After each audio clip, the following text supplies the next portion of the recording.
America. Ho. Modi. Chama. Indian people are hospitable. Machuque. Are you sure? As a symbol, America ხალხი Inca symbol. გულო დაასაჩუქრე, მაგრამ ვფიქრობ, რომ გადავიფიქრებ ამ ყველაფრის ნახვის შემდეგ ამერიკაში წასვლად და იქ მუშაობას, იმიტომ რომ ეს კაცი ჩავიდა კარგ ამერიკელი აქ სამუშაოდ. უნდა გამიგეთო. მართლა? აუ რა მაგარია. ძალიან მაგარია. ეხლა ესეც სიურპრიზ არ ველოდი. საინტერესო სიახლე მწვანე ბარათის ლოტერიასთან დაკავშირებით გათამაშების თარიღი უკვე ცნობილია, დაიწყება 6 ოქტომბერს და გაგრძელდება 8 ნოემბრამდე. მოკლედ შეგახსენებთ რა გჭირდებათ გათამაშებაში მონაწილეობის მისაღებად და ის გვერდი, რომელზეც თავად შეგიძლიათ შეავსოთ აპლიკაცია, ან რომელზეც სხვა ავსებს თქვენს მაგივრად აპლიკაციას, დაბლა იქნება მითითებული. ესე იგი, მონაცემები, რომლებიც უნდა ჩაიწეროს ანკეტაში ონლაინ. ეს არის თქვენი სახელი და გვარი, სქესი, დაბადების თარიღი, ქალაქი და ქვეყანა, სადაც დაიბადეთ. თქვენი პასპორტის მონაცემები, ფოტო უნდა იყოს 6:6-ზე და საკმაოდ მნიშვნელოვანია, რომ ფოტოს სიზუსტეს ყურადღება მიაქციოთ. ჯობია რომ გადაიღოთ ატელიეში, სადაც კარგად იციან რა პარამეტრებს უნდა აკმაყოფილებდეს თქვენი ფოტო. დაგჭირდება ტელეფონის მისამართი, ტელეფონის ნომერი, საქართველოს მისამართი, სადაც ამჟამად ცხოვრობთ. თქვენი განათლების შესახებ ინფორმაცია და ოჯახური მდგომარეობის შესახებ ინფორმაცია. ამ უკანასკნელზე შეგახსენებთ, რომ მხოლოდ და მხოლოდ შეგიძლიათ ანკეტას ჩაწეროთ მეუღლე, რომელთანაც ხელი გაქვთ ოფიციალურად მოწერილი.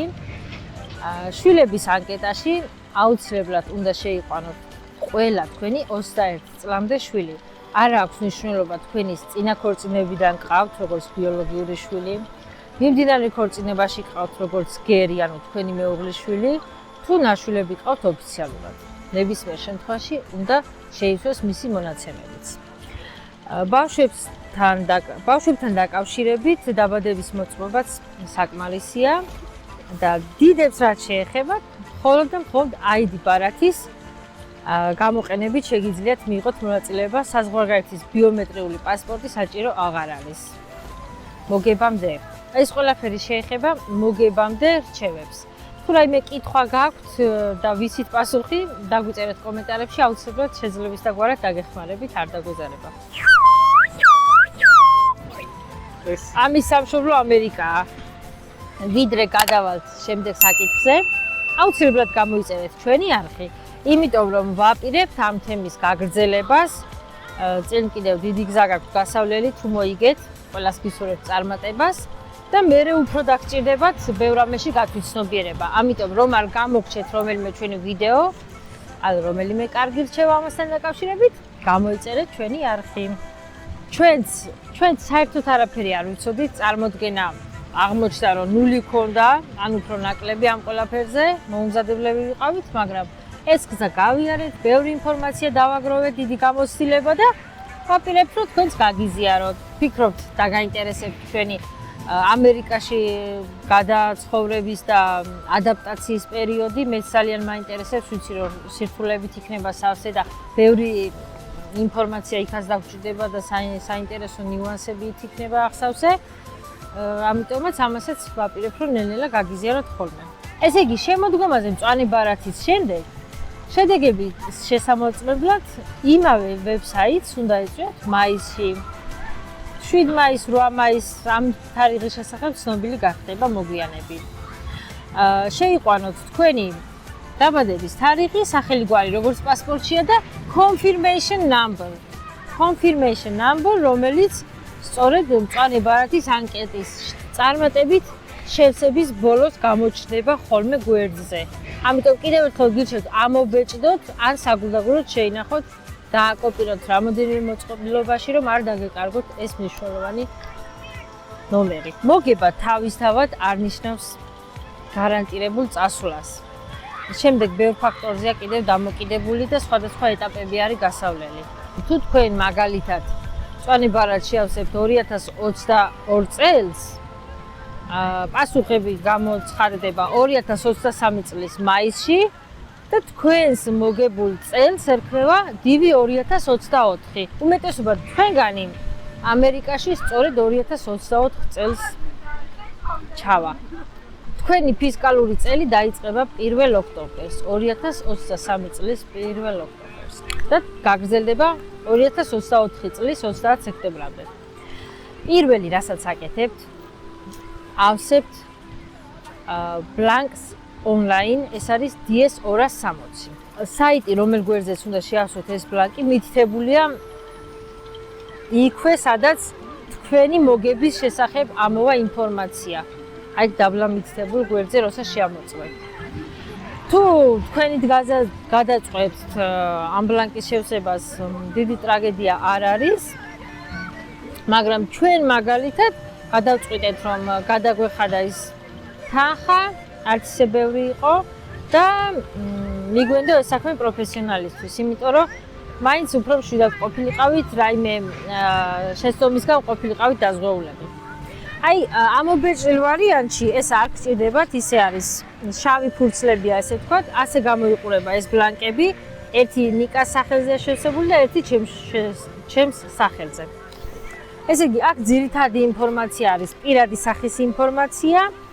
მერე სხვა დანარჩენი არის, სად გიცხოვრიათ ბოლო წლების განმავლობაში, თქვენი სოციალური ქსელების შესახებ ინფორმაცია, მიმდინარე და ძველი ტელეფონის ნომერიც კი, დაგჭირდებათ აუცილებლად ამერიკის მისამართი, ზუსტი ოფიციალურად როგორც იწერება, საკონტაქტო პიროვნება და ტელეფონის ნომერი, საელჩოში აუცილებლად კითხავენ ამ პიროვნების შესახებ. თუ რას კითხავენ, ამას მომდევნო ვიდეოებში, როცა მოგამზადებთ ინტერვიუზე შესასვლელად. შემდგომ არის აქ მშობლების შესახებ ინფორმაცია, სახელი, გვარი, დაბადების თარიღი და მიმდინარე საცხოვრებელი, ამჟამინდელი.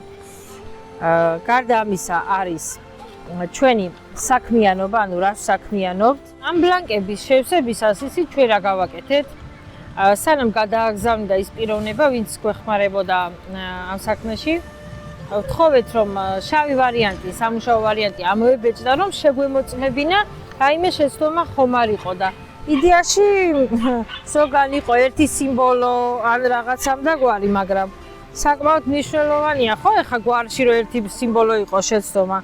ამიტომაც აი ხო, იმეილშიც კი პასტით რაც არის გვერდზე მიწერილი, ჩათვალეთ, რომ შეცდომები გავასწორებინეთ და მერე საგულდაგულოდ გადავამოწმეთ.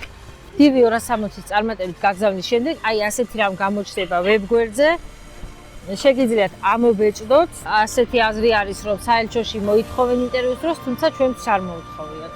ხონდა, მაგრამ არ მოუთხოვიათ. რა გავაკეთო, თუ DS 260-ის შეცდომით შევავსე. გამოსავალი არსებობს, ძალიან მარტივი არის. ჩვენც იყო პატარა, მაგალითად ნიკას დედის სახელში ერთი ბოლო 100 იყო შესაძლებელი. და კიდევ სამუშაოსთან დაკავშირებით ინფორმაცია გვინდოდა რომ მიგვეთითებინა კენტუკის საელჩოს მივწერეთ საკონსულოს. ძალიან მალე 2 დღეში გაგვიხსნეს ეს ანკეტა ვებ გვერდზე, იქვე ჩავასწორეთ და დახურეს. დაიხურა მაშინვე. ანუ ბევრი ამბობს რომ ამის გამო დაგიგვიანდება გასაუბრებაზე გასვლა, პრობლემა. თუ ძალიან ახლოვდება ინტერვიუ, ალბათ პრობლემაა მართლა, მაგრამ სხვა შემთხვევაში ვფიქრობ, რომ პრობლემას არ წარმოადგენს, ჩვენ შემთხვევაში ასე იყო. კიდევ წინა ვიდეოს კომენტარში ეწერა ერთს, რომ რა ვქნა, თუ შვილი ჯერ არ გაჩენილა, ორსულად არის მეუღლე, მაგრამ ვერ ვწერე ხა, ხო, რა თქმა უნდა, არ დაბადებულია ბავშვი და ანკეტაში როგორ შევავსებ. არ იწუხოთ, ეხლა ეს ძალიან ბუნებრივი, ნორმალური მოვლენაა და მე შეძლებთ ამ საჭირო ცვლილებების გაკეთებას. ესე გაახსნევინებთ საკონსულოს რამოდენიმე ხნით, მალევე შეიტანთ ამ საჭირო ცვლილებებს შვილის მონაცემში და უპრობლემოდ გააგრძელებთ სხვა დანარჩენს. ერთი ძალიან მნიშვნელოვანი საკითხი, რამაც დიდი ხანი გვანერვიულა და ძილი წაგვართვა, არ ვიცოდით, როდემდე შეგვეძლო DS 260-ის გადაგზავნა. ეხლა რა თქმა უნდა, ნორმალურია რომ დაუყოვნებლივ გადავაგზავნოთ, უფრო მეტად ზრდის ჩვენი გასაუბრებაზე დროულად გასვლის შანსებს და ხდება ესე რომ მაღალი case ნომრები უფრო ადრე გადიან ვიდრე დაბალი case ნომერი ზოგჯერ. Case ნომერი არის ნომერი, რომელიც ყველა მოგებულ აპლიკანტს ენიჭება და ეძახიან ხოლმე რიგითობის ნომერს. თუმცა მთელი წლის სტატისტიკას რო დავაკვირდით და ეხლა როგორც დაიწყო დივი 2023 ვხედავთ რომ უფრო მაღალი ნომრები მაინც წინ გავიდა ზოგი და ზოგი დაბალი ნომერი ჯერაც არ გამოუძახიათ. ეხლა რა მინდა გითხრათ? ედგარ შევხვდი ესეთ პასუხს. ვერავინ ვერ გაგვწევ პასუხი ძალიან ამ საქმეს ჩახედულმა ადამიანებმაც, ბევრგან ვიკითხეთ, მართლა ბევრი ვინერვიულეთ, იმიტომ რომ ნიკას ჰქონდა საბუძე პრობლემა და მის მოგვარებას დრო ჭირდებოდა. და საბოლოოდ ესეთი აზრიც მოვისმენე, რომ 30 სექტემბრამდე შეგიძლიათ გაგზავნა, მაგრამ ეს აბსოლუტურად მცდარი აღმოჩნდა. მითი აღმოჩნდა, სინამდვილეში ჩვენ გავაგზავნეთ დივი 260 ნოემბრის შუა რიცხვებში წარმოიდგინეთ, მოვიგეთ მაისში, გავაგზავნეთ ნოემბერში. და რიგითობას თუ გავითვალისწინებთ, ძალიან ჩვეულებრივად მიყვა, კი არა, ბევრ დაბალ ნომრიანებთან ერთად გავედით გასაუბრებაზე. აი, რამოდენიმე ათასით დაბალი ნომრები რო იყვნენ, იმასთან ერთად გავედით გასაუბრებაზე. ერთი ძალიან მნიშვნელოვანი რჩევა არის მათთვის, ვისაც საქართველოს ფარგლებს გარეთ უცხოვრია 6 თვეზე მეტ ხანს საზღვარგარეთ, იცოდეთ რომ დაგჭირდებათ ნებისმიერი იმ ქვეყნის ნასამართლეობის ცნობა, რა თქმა უნდა, ნასამართლევი არ უნდა იყოს. იმ ქვეყნის ნასამართლეობის ცნობა, სადაც საქართველოს გარეთ, ესე იგი გიცხოვრიათ 6 თვეზე მეტ ხანს. ამიტომ ბევრი წერს ხოლმე, რომ ძალიან ბიუროკრატიას აწყდებიან, გართულებულია საქმე, ზოგი ქვეყანა რთულად იძლევან, ადგილზე თუ არ ჩავიდნენ ვერ იღებენ. ამიტომ თუ მოიგეთ წვანებარათი, მაშინვე დაიწყეთ ნასამართლეობის საბუთების მომზადება, ანუ არ გაწელოთ, არ დაელოდოთ ინტერვიუს ჩანიშვნას. მაშინვე დაიწყეთ, იმიტომ რომ 6 თვე მაინც უნდა ხოლმე ამ საბუთების მოგვარებას. არ მაქვს საუბარი საქართველოს ნასამართლეობის ცნობაზე. საუბარი მაქვს საზღვარგარეთის ცნობაზე. წინა ვიდეოში რაც გითხარით, რომ საბუთები ეხლავე მოაწესრიგეთ, ეხლავე გადახედეთ, მართლა ძალიან მნიშვნელოვანია, იმიტომ რომ ჩვენი იმხელა რესურსი დავხარჯეთ, ნერვები, ფულადი სახსრები და უზომო შრომა, რომ მოგვეგვარებინა ძალიან ესე რომ იყვნენ მართლა თითიდან გამოწვეული პრობლემა.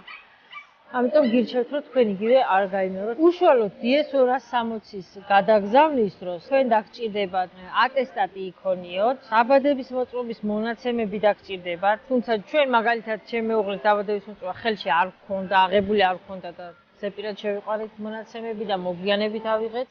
ალბათ მოგიყვებით ერთ დღეს რა და როგორ მოხდა. სამუშაოდან თუ აპირებთ, რომ წარმოადგინოთ სამუშაოს ცნობა, სად მუშაობდით, თარიღების მიხედვით, თუმცა ხო მართლა ამას არ ანიჭებენ დიდ ყურადღებას. თუ რამე ოფიციალურ სამსახურში უკვე მუშაობთ წლებია და კარგი პროფესია გაქვთ, რატომაც არა ეხლა მშვენიერია. ეხლა აღარ მინდა რომ თავი მოგაბეზროთ, შემდეგ ვიდეოებში მინდა რომ მოგიყვეთ რა საბუთები უნდა მოამზადოთ გასაუბრებისთვის უშუალოდ, როგორ გაიგებთ გასაუბრების თარიღის შესახებ, როგორ მოემზადოთ სამედიცინო შემოწმებისთვის და რა თანხებთან იქნება დაკავშირებული ეს ყველაფერი. ვეცდები რომ აი ეს საკითხები გავშალოთ. თუ ამ DS 260-თან დაკავშირებით რაიმე საკითხი გამომრჩა, კომენტარებში გიპასუხებ.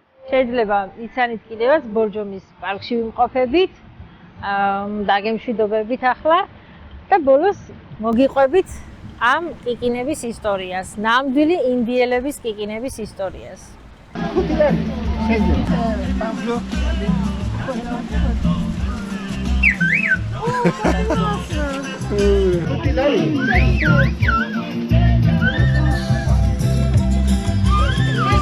ნახე, ეს ხოგესმის.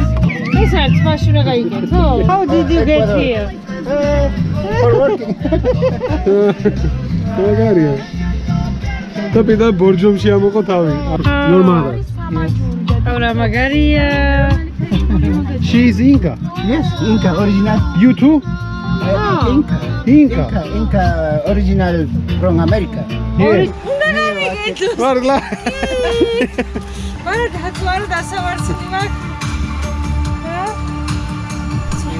ეხლა იცი რა მაგარია. ეხლა ესეთ სიურპრიზს არ ველოდი. კარგი რა. შეიძლება? აჰა.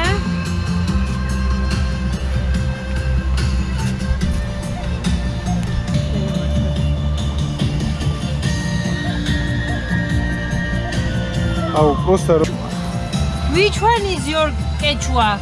Which Quechua? Quechua is my language. Quechua. Yeah, but there are a lot of Quechuas. Imbabura, Bolivian, Acache. Is Imbabura. Ayacucho. Imbabura. It's My- your native, Imbabura. Yes, yes. Oh, great. Quechua. აუ რა კარგია. იცი როგორ მიხარია? ინდი. როგორ? მითხარ ვერ გავიგე. ხო მაგარია. კი. ვაფშე გალამაზი გულო ამის დამსახურებით რა. აუ რა უფრო კარგია. გალამაზი.